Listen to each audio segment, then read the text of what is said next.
بسم الله والصلاة والسلام على رسول الله. مرحبا بكم، نتمنى ان شاء الله تكونوا كامل بخير. مرحبا بكم معايا فيديو جديد، وصفة جديدة.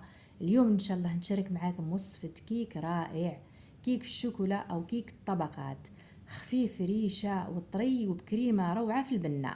ابن كيك شوكولا ممكن تحضروه، كيك ساهل وسريع والمقادير تاعو بسيطة جدا واقتصادية، لكن تتحصلوا على نتيجة رائعة. تبعوا معي الفيديو ونروحوا مباشرة للمقادير وطريقة التحضير.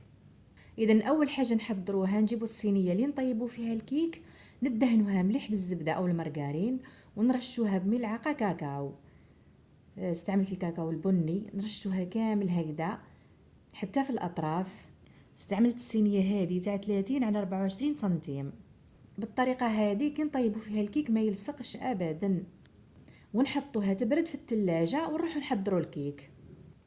نحتاجو 2 بيض أو 2 بيضات يكونوا بحرارة المطبخ، نضيف عليهم رشة ملح ونصف كيس من السكر العادي أي ما يعادل 100 غرام، وملعقة صغيرة من الفاني أو الفانيليا. نخلط المكونات جيدا حتى يذوب السكر ويرجع الخليط أبيض.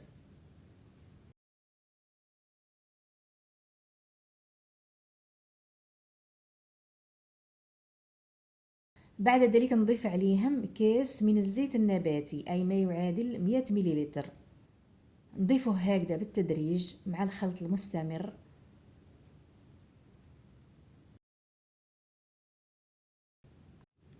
ثم نضيف عليهم نصف كيس من الحليب يكون بحرارة المطبخ أي 100 مليلتر. نزيد نخلط المكونات شوية، ثم نضيف 2 ملاعق كبار من الكاكاو البني المر. استعملوا كاكاو الجودة تاعو تكون مليحة، يكون هكذا كي تشموه تلقاو ريحته هايلة، باه يجيكم الكيك بنين ويمد لكم ريحة شابة للكيك. دايما غربلوا هكذا الكاكاو لأننا مرات نلقاو فيه هذوك الحبيبات. نخلط الكاكاو هكذا جيدا حتى يتجانس مع المكونات. من الأحسن نستعملوا هكذا الفوي، يساعدكم بزاف.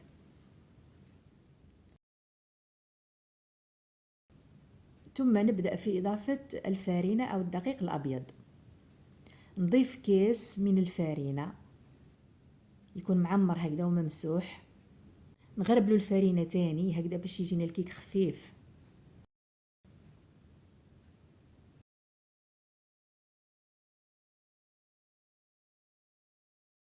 نزيد نضيف عليها كيس خميرة الحلويات أو الخميرة الكيميائية ما يعادل 10 غرام. نخلطهم مليح هكذا حتى يتجانسوا مع بعضهم. الكاكاو يمد ريحة هايلة للعجينة تاع الكيك. نتحصل في الأخير هكذا على عجينة تكون سائلة وخفيفة. كي نطيبوها يجي الكيك خفيف هايل، يجي خفيف ريشة. إذا نجيبو الصينية حطيناها بردت، كي نحطو هكذا الصينية تبرد الكيك ما يلصقناش من بعد كي نطيبوه. نفرغو فيها هكذا العجينة.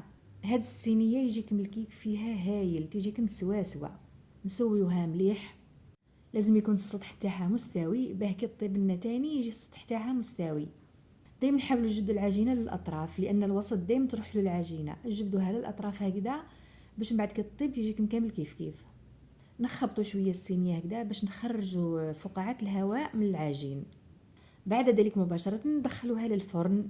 نكونوا سخناها من قبل على 170 درجه. ندخلوها نحطوها في الرف في الوسط ونخليو الكيك حتى ينشف. كي نشوفوا هذوك الاطراف بداو يتحمروا شويه وجفوا ويجف الكيك من فوق، كي تقيسوه تلقاوه بدا يجف، زيدوا شعلوا له غير شويه فقط حوالي دقيقتين وطفيوا عليه.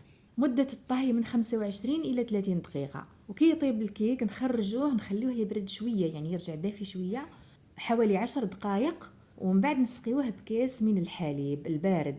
الحليب لازم يكون بارد بزاف. بمجرد ما تحطوا الحليب هكذا ليه تشربوا الكيك. اذا نخليو الكيك يتشرب مليح ويبرد ونروح نحضروا الكريمه، كريمه الشونتي بجوز الهند. اذا في اناء التحضير نحطوا نصف كيس من الحليب يكون بارد جدا يعني قريب مثلج، ثم نضيف عليه نصف كيس من بودره الشونتي، ونزيد نضيف عليهم 2 ملاعق كبار من فلون الليمون. الا ما عندكمش الفلون نتاع الليمون ضيفوا نتاع الفاني. انا ضفت الفلون تاع الليمون. يمد الذوق هايل الكريمه. نخلطها مليح او نطلعها بالباتور هكذا حتى نتحصلوا على كريمه متماسكه كما تشوفوا هكذا. نخلطوا هكذا حوالي 3 دقائق. كي تماسك الكريمه هكذا نضيف عليها نصف كاس من جوز الهند او نواة كوكو، يخلي الكريمه تزيد تتقال ويمد لها ذوق رائع. نزيد نخلطهم مليح حتى يتجانسوا مع بعضاهم، والكريمه تاني تزيد تتقال. كريمه الشونتيي بجوز الهند جات روعه. كي يبرد الكيك نضيف عليه الكريمه هذه مباشره اللي حضرناها، نحطوها هكذا، نوزعها مليح هكذا على الكيك، نديرو هكذا طبقه مستويه او نسويها مليح على الكيك، والسطح تاعها لازم يكون مستوي. نعدلوها مليح هكذا. كي نكملو مباشره ندخلوها للمجمد هكذا باش تبرد مليح. ندخلوها هكذا حوالي 30 دقيقه.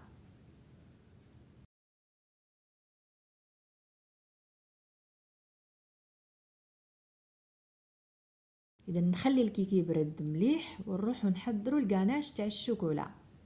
اذا في اناء او كسرونه نحطوا كاس الا ربع من الكريمه السائله اي 150 مليلتر، نحطها على النار على حمام مائي ونبقى نحرك هكذا حتى تذوب. كي تذوب هكذا نضيف عليها 150 غرام من الشوكولا بالحليب، نضيفوها قطع هكذا ونبقى نحركوا فيها حتى تذوب. نخليو الكسرونه هكذا على الحمام المائي ونبقى نحركوا، وإلا ما دابتش نعاودوا نرجعوها فوق النار ونبقاو نحركوا. بمجرد ما تذوب نحيوها، نبقاو نحركوا هكذا حتى تذوب مليح وترجع سائله وحريريه. وبعد ما تذوب تكون سخونه نبقاو نحركوا فيها حتى تبدا تتقال وتدفى شويه، باه ما نحطوهاش فوق الكيك وهي ساخنه بزاف هكذيك. نخليوها تدفى شويه وتتقال ومن بعد نحطوها، ما نخليوهاش تبرد بزاف. بمجرد ما تقال شويه نروح نفرغوها فوق الكيك اللي يكون برد بزاف.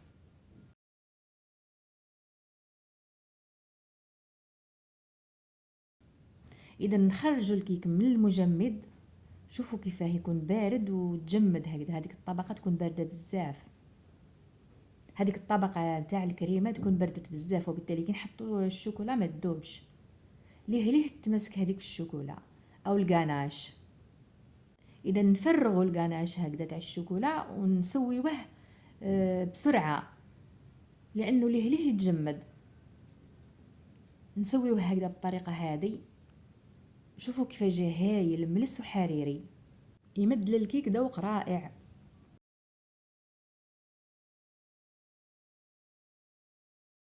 كي تكملوه خبطوه شويه هكذا باش يخرجوا هذوك الفقاعات اللي فيه، فقاعات الهواء، باش يجي السطح تاع الكيك املس ومتجانس ولماع. وإلا ما راحوش هذوك الفقاعات تاع الهواء من الاحسن استعملوا كيغدو هكذا وفتحوهم. كي نكملوا هكذا نكملوا كامل الطبقات، ندخلوا الكيك للثلاجه ونخليوه يبرد حوالي ساعه. بعد ساعه نجبدوه من الثلاجه ونقطعوا هذيك الطبقه اللي من فوق. انا استعملت هذه الطريقه جات هايله. قطعت هذيك الطبقه تاع الغاناش قبل ما يتجمد بزاف هكذا باش يجيك مهايل. وكي تقطعوه استعملوا سكين يكون سخون، سخنوه في النار او استعملوا الماء يكون سخون، حطوه في الماء السخون نشفوه وقطعوا به هكذا. كي تقطعوا الكيك تيجي هذيك الخطوط مستقيمه وملسه. اذا نقطعوا هكذا الكيك الى مربعات. انا قطعت غير هذيك الطبقه اللي من فوق وزينته هكذا بشويه نتاع نواه كوكو لاننا حطينا نواه كوكو لداخل. زينته بنواه كوكو. نتوما تقدروا تزينوه يعني على حسب الاختيار. يعني هذا الكيك حتى لو ما نزينوهش المظهر تاعو هايل. الطبقه تاعو هذه اللي من فوق جايه ملسه ولماعه. كي نكملوا هكذا نعاودوا نرجعوه للثلاجه يعاود يبرد مليح. يعني من الأحسن خليوه على الأقل ساعتين ومن بعد قدموه. كل ما يطول في الثلاجة ويبرد مليح كل ما يجيك مهايل. هذوك الطبقات يتماسكوا والذوق تاعو يجيك رائع. تزيد البنة تاعو، وهذوك الأذواق كامل يختلطوا مع بعضاهم، وتقدروا تحتفظوا به يعني من 4 إلى 5 أيام أو حتى إلى أسبوع، يبقى طري وما يتغيرش الذوق تاعو. كيك الشوكولا أو كيك الطبقات رائع، خفيف ريشة وطري ومشرب، والكريمة تاعو بنينة روعة، وحتى القناش جاي هايل متماسك وطري وحريري ولماع. كيكة كلها على بعضها رائعة المذاق.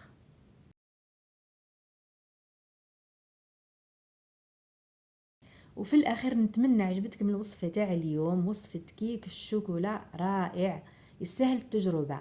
وإلا عجبكم الفيديو ما تنساوهش باللايك والاشتراك في القناة فضلا وليس امرا، وفعلوا الجرس باه يوصلكم كل جديد. والى الملتقى ان شاء الله في فيديو اخر مع وصفة جديدة، والسلام عليكم ورحمة الله تعالى وبركاته.